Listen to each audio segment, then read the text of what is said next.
saludar en esta parte del programa cuando son las 5:43 minutos hora costa este a Giovanna De Michele, ella es internacionalista. Giovanna, gracias por acompañarnos, bienvenida, buena tarde. Buenas tardes, Dania, gracias a ti por la oportunidad. ¿Qué lectura, ¿no?, darle a este encuentro? Venezuela, a través de Petrocaribe, ha ejercido, digamos que, influencia y hasta cierto control dentro del Caribe. ¿Cómo plantearse este encuentro? De hecho, el presidente Trump lo acepta, el comunicado, que se va a hablar de Venezuela. ¿Cambiar el equilibrio es lo que pretende el presidente Trump? ¿Cambiar las alianzas dentro del Caribe? Sin lugar a dudas vemos cómo se está desarrollando en estos momentos una diplomacia muy, pero muy agresiva que está buscando precisamente reducir la base de apoyo internacional con la que cuenta todavía el gobierno de Nicolás Maduro. Eso por una parte, y por otra parte se está buscando mermar las fuentes de financiamiento que aún le quedan, o sea, se busca disminuir el apoyo político y disminuir el poco financiamiento que le queda al gobierno de Nicolás Maduro. Esto sin lugar a dudas está orientado a preparar el terreno para un eventual gobierno de transición que no necesariamente tiene que ver con estos discursos de una eventual intervención extranjera desde el punto de vista militar ni nada de estas cosas, ¿no? Yo creo que son parte de los esfuerzos que a nivel diplomático se están haciendo para hacerle cada vez más costoso al gobierno de Nicolás Maduro permanecer en el poder. Esta, la oferta, además de inversión energética, me llama la atención, porque es como, a ver, si nos quedamos sin el petróleo de Venezuela, no importa, Estados Unidos está dispuesto a invertir. Es decir, es una moneda de cambio importante. Así es, y no es primera vez que se hace. Ya en oportunidades anteriores, altos funcionarios del gobierno de Donald Trump habían viajado por el Caribe y habían tenido reuniones directas, bilaterales, con algunos jefes de Estado de las islas caribeñas. Recordemos el caso específico, por ejemplo, de Trinidad, hace poco tiempo atrás, haciendo ese mismo ofrecimiento, es decir, planteando que ante la incapacidad de Venezuela de seguir honrando los compromisos que había asumido en el marco de Petrocaribe, pues Estados Unidos estaba dispuesto a llenar ese vacío, ¿no? Es un poco demostrar que Venezuela no es absolutamente indispensable para que las islas del Caribe puedan saciar sus necesidades de hidrocarburos, que Estados Unidos está dispuesto a apoyarlas, a asistirlas en ese sentido, que por lo tanto no es indispensable la permanencia de Nicolás Maduro en el poder para que las islas del Caribe puedan ver satisfechas sus necesidades de crudo. Este es el mensaje que están mandando. En este momento lo que hay es una reafirmación de ese mensaje. Insisto, no es primera vez que Estados Unidos manda ese mensaje, y es más, otros países también de Latinoamérica ya le habían mandado mensajes similares a las islas del Caribe. Le habían hecho saber que ellos estarían dispuestos a cubrir el vacío que dejaría Venezuela durante un proceso de transición. Haití, Bahamas, República Dominicana han reconocido a Guaidó. Sin embargo, Santa Lucía y Jamaica, por ejemplo, defienden el principio de no intervención. Es correcto. Es así. Y son precisamente dos de las islas cuyos gobiernos van a estar presentes en esta reunión en Florida el día viernes, ¿no? Sí. Giovanna, ¿puede Trump convencer, y esa era la segunda parte de mi pregunta, a Santa Lucía y Jamaica? ¿Puede ser? Mira, es probable. No es lo mismo un enviado que el propio presidente Trump.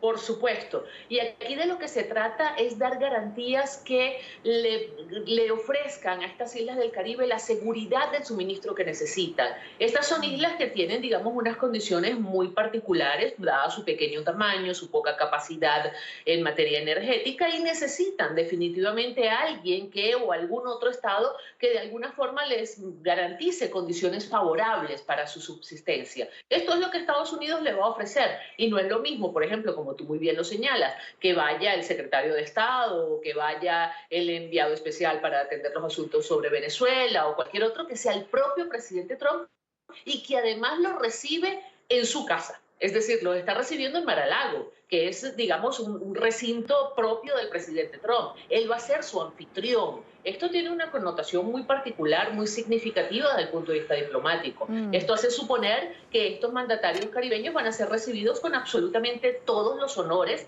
y se le van a dar todas las garantías necesarias y suficientes para que salgan del territorio de los Estados Unidos satisfechos y con la certeza de que un cambio de gobierno en Venezuela no necesariamente va a significar un cataclismo para ellos.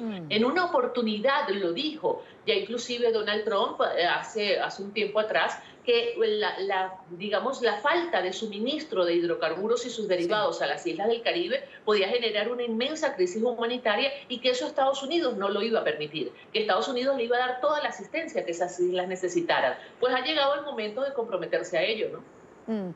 ¿Qué pasa con el resto del Caribe, Giovanna?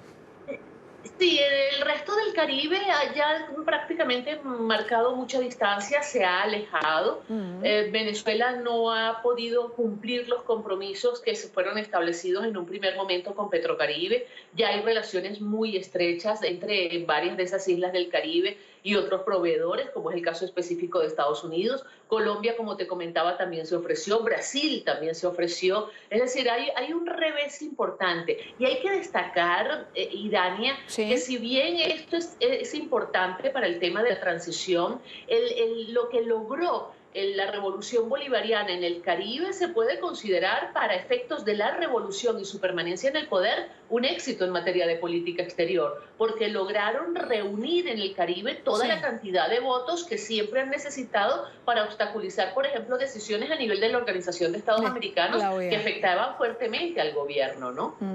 Ciertamente, además costó mucho convencer a los pocos que han logrado ir en alguno de los pronunciamientos contra Venezuela. Fue un trabajo de diplomacia de mucho tiempo y sin embargo no están todos. Preguntaba por el resto del Caribe, bueno, Curazao, Trinidad y Tobago, Aruba, bueno, Curazao además creo que ha permitido ser un centro de acopio, si no recuerdo mal. Sí, así es. Pero Trinidad... Aruba también. Y Trinidad, que albergaba la refinería. Sí.